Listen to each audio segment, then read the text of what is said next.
Hey, what's up, guys? Welcome back to Populist Podcast. I'm Chase. And I'm Charles. And today we're joined by special guest Albert Lee, who's running for Oregon's 3rd Congressional District. Thanks for coming on today. Absolutely. Thank you. All right. So I'm going to get us started off with a very basic question that we ask everyone who comes on here. Do you mind telling us a little bit about yourself, where you're from, why you're running, etc.? Yeah, certainly. So I typically start off by telling folks that I'm a sixth-generation American and an immigrant at the same time. I was born in South Korea, where my African-American Army dad met my Korean mom during the Vietnam War.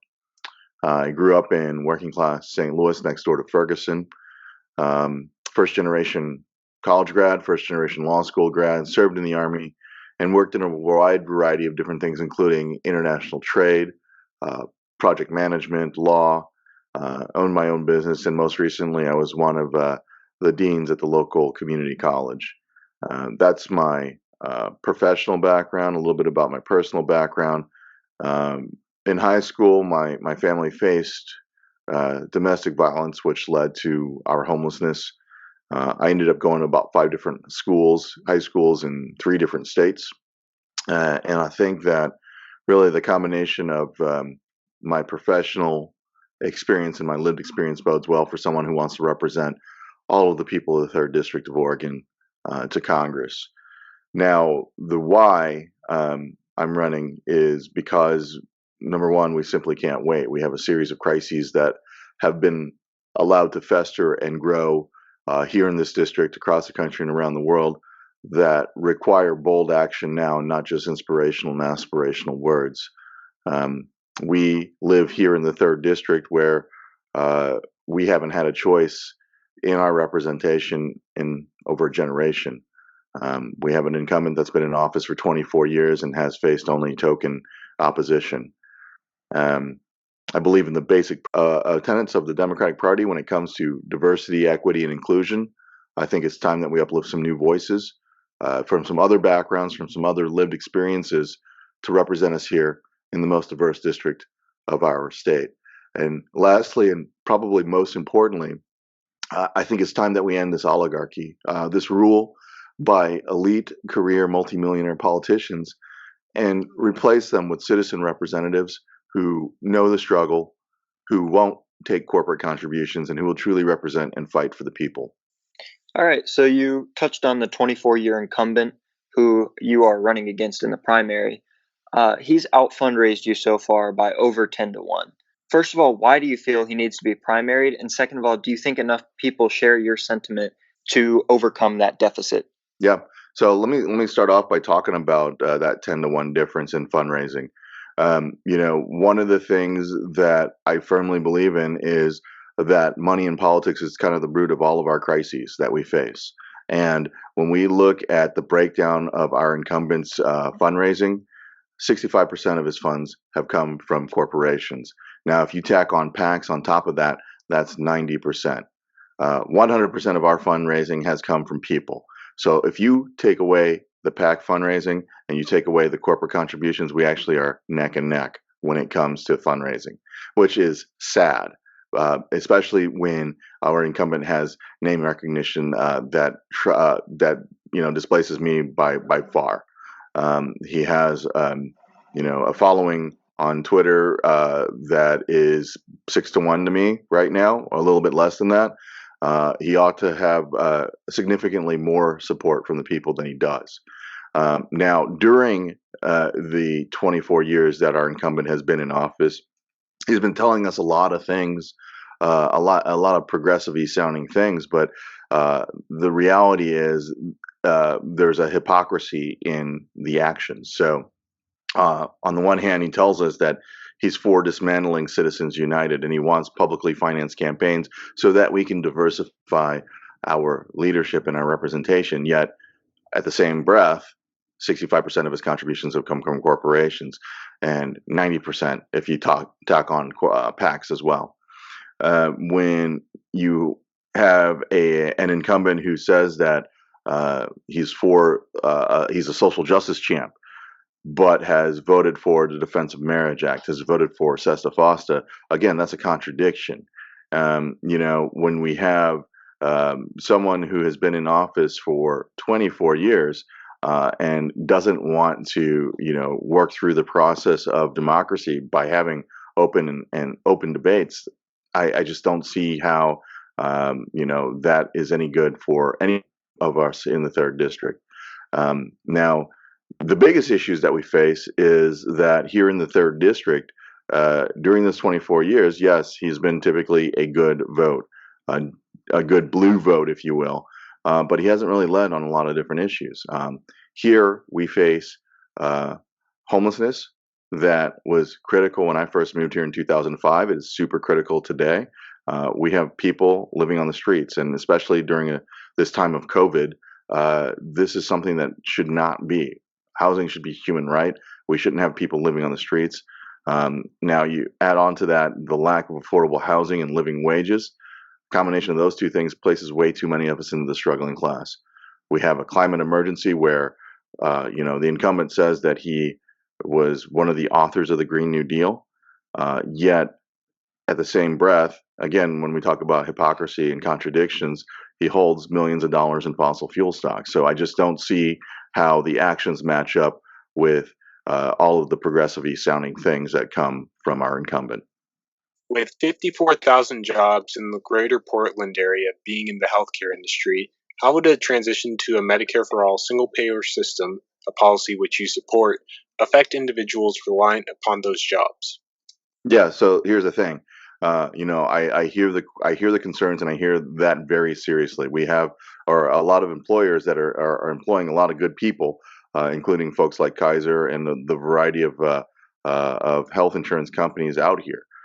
But here's the thing, our health insurance industry should not exist. We need to have a single payer Medicare for all system that's going to provide health care for all of us. And it shouldn't be employee based, because the simple fact of the matter is when we have an employee based healthcare system, in a situation like today with COVID-19, we've got people that are being laid off from their employers right now. I've got plenty of folks that are working within this campaign that have been laid off from their day jobs, have been fired, terminated from their day jobs. That means that they no longer have health care as it stands. Now, I understand that there are a lot of people that work within the health insurance industry, and that a single payer Medicare for all system means the end of private health insurance as we know it. Sure, there will be a small percentage of health insurance companies that can provide supplemental health insurance, but the vast majority of those jobs go away.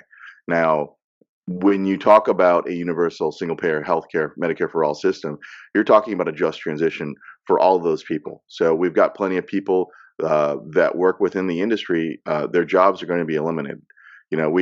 But that should not stop us from providing the innovation that is necessary in order to provide healthcare for all folks. We need to be able to transition some of those folks into the government system, and that'll cover a percentage of the people. But then for the rest of them, we're going to have systems and programs to retrain and to help them transition out to other businesses. It kind of is like the same thing when it comes to our Green New Deal. We've got $100,000 jobs for folks with no high school diploma to dig coal out in West Virginia and Kentucky. Those jobs go away with the Green New Deal, and they're not going to be replaced with $100,000 non high school diploma jobs of other sorts. But we can retrain them to get them decent paying jobs in other industries. So when we talk about a transition, we're going to have to look at first of all, transitioning folks from the private health insurance industry, and then for the rest of them, for the ones that don't fall within the government program, to transition them out to transfer with their transferable skills into other industries. All right, so I'm going to stick on the topic of healthcare. This week, the Oregon Health Authority has decided to stop publicly reporting hospitalizations due to COVID-19, also known as the coronavirus, and tests for the deadly virus remain incredibly limited. What steps should have been and should still be taken to mitigate the cataclysmic effects of the pandemic? Yes. So first of all, people need to practice what our health experts are saying. So we need to be doing the social distancing and, keep the distance away from each other. Stay at home. Don't go to the beach. Don't gather in groups of more than 10. quite honestly, I think you shouldn't gather in groups more than the folks that you live with. That is something that we need to do to help curtail the spread. Now, I know that a lot of our younger folks feel more invincible and may not have the same effects hit them as for our older populations, but it doesn't mean that they aren't going to continue to be carriers and to be able to transfer the disease. Down in California, the Newsom administration is looking at projections of 54% of their population being affected by COVID-19 within 8 weeks. And that's with, some pretty extraordinary actions that they're taking, where they're at first initially locked down Northern California, and now they've locked down the entire state. I do believe that the governor of our state, Kate Brown, is about to do the same here. I think we're going to look at and see that happen either on Monday or Tuesday. But for some of us, we've been fortunate enough to be able to work from home. For others, I know, like I said, a lot of folks are starting to be laid off. But we need to go ahead and continue the distancing, continue to stay at home. And again, one of the things that this COVID-19 crisis is bringing to light is that we need a universal Medicare Medicare for all system to ensure that we are taking care of all of our folks, because we've got a massive amount of folks who are houseless here within the Portland metropolitan area, as well as throughout the state. And within their communities, living rough, especially those that are living rough on the street, they're going to have higher rates of incidence and lower ability to receive care. So again, we need a universal healthcare system, and I know that a lot of our progressives that are in office right now are making calls for just that right now. Given how reliant the state of Oregon is in general on the timber industry and other natural resources, the impending threat of climate change is likely to hit your state pretty hard economically. With that being said, what needs to be done in your eyes to prevent further effects of the crisis?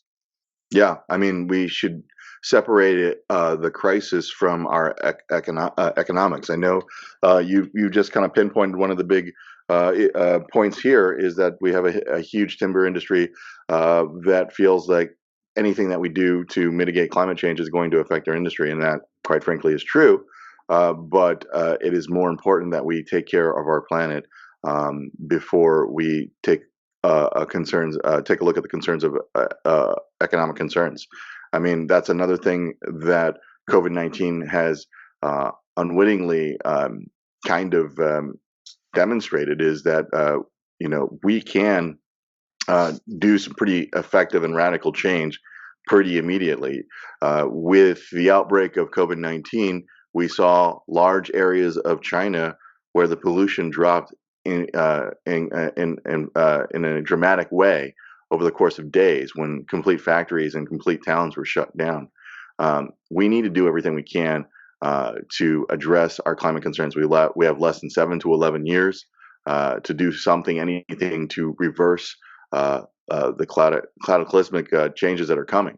And that is one of the big reasons why I'm running. I've got a 6-year-old daughter who needs a planet to live on, who needs a stable country and government to live in, who needs a life worth living.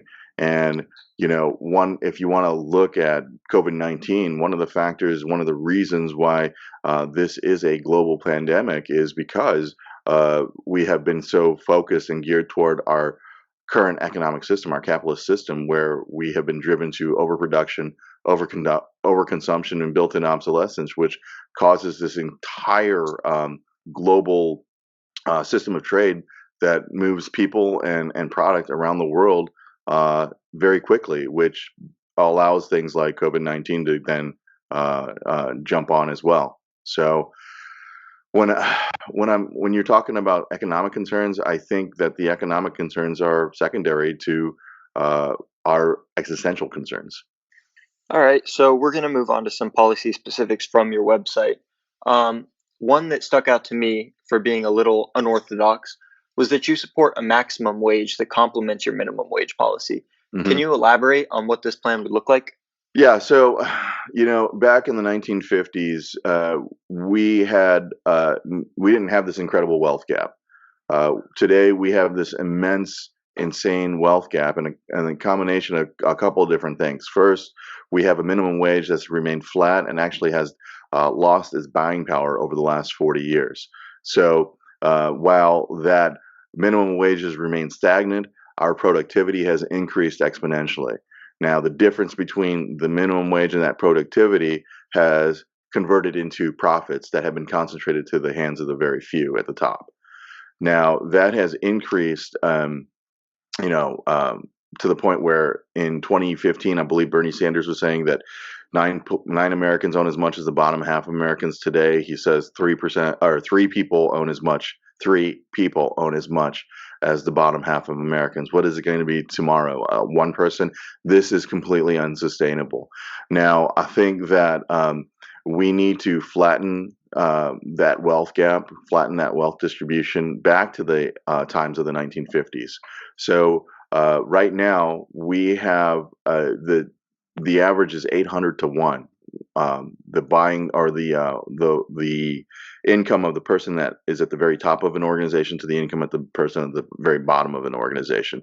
Back in the 1950s, that was closer to 7 to 1 or 8 to 1. One way to help address that would be to have a maximum wage.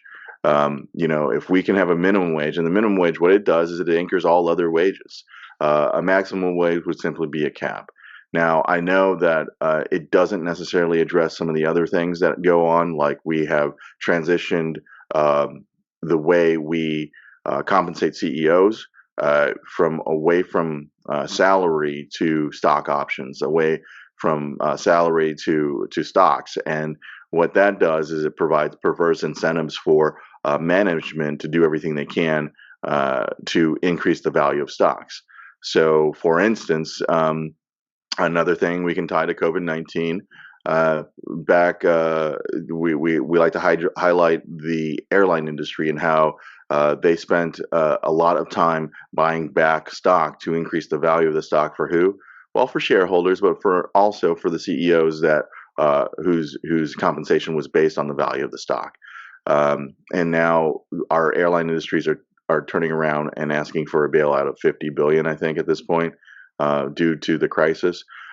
Instead of having made better decisions with what they were doing in the past, now they are in turn holding their hands out. But going back to our maximum wage, I think that would help to flatten that wealth gap that we have currently. With the conflicts in Afghanistan and Iraq preparing to turn 19 and 17 this year respectively, how do you plan to take on the military-industrial complex to end these conflicts once and for all? Yeah, so one of the biggest things, and again, I say this about all of our different issues, uh, is the money in politics, right? It is the money in politics that has caused this immense wealth gap. It's the money in politics that has allowed our climate emergency to occur. It is the money in politics that creates a foreign policy that produces these endless wars so that a few may profit from them. You know, during these last 20 years, we've spent over $7 trillion on an endless war, on death and destruction of black and brown bodies around the globe, so that few who own the stocks of Boeing and Raytheon and the like may profit.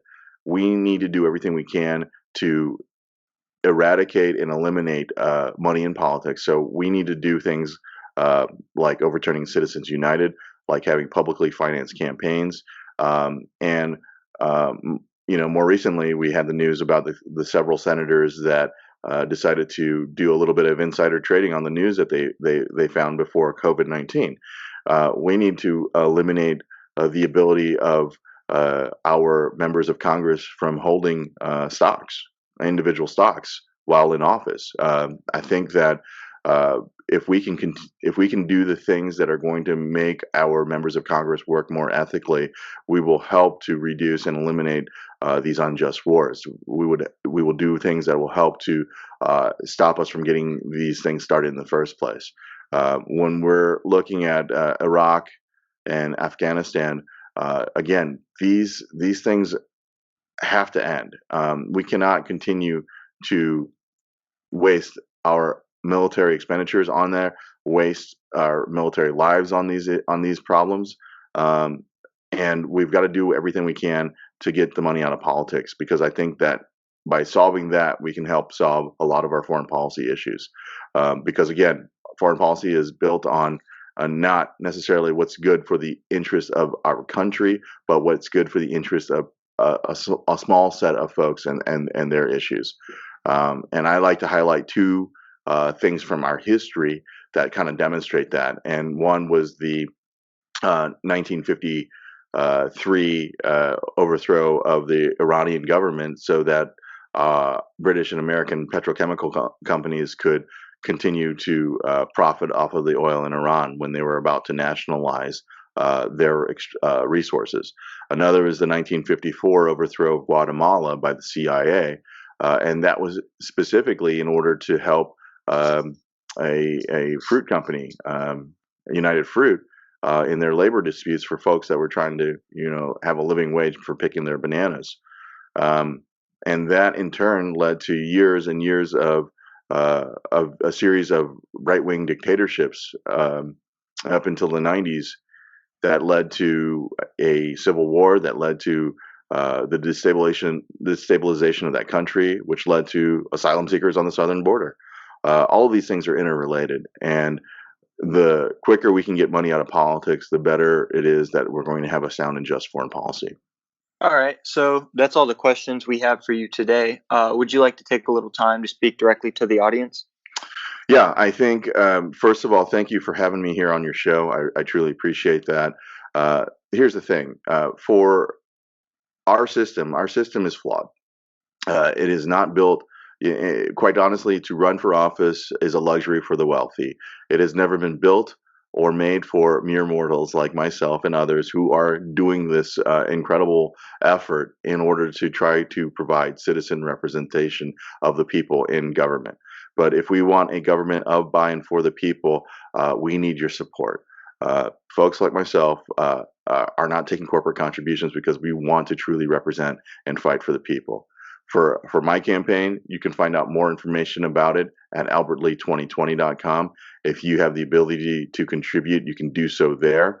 And I ask that regardless of whether you support this campaign or others, I ask that you remain involved and become civically involved within your communities, either within politics or within the local organizations that are helping to help build out a better community, both locally and nationally, because we're all in this together. And especially in a time of crisis like now with COVID-19, we need to build each other up, and we need to work together in order to make our place a more perfect union. Thank you. All right, that's all we have for you guys today. If you'd like to support Albert Lee's campaign, the links to his social media and his website will be down in the description. Thank you guys so much for watching, and we'll see you in the next one.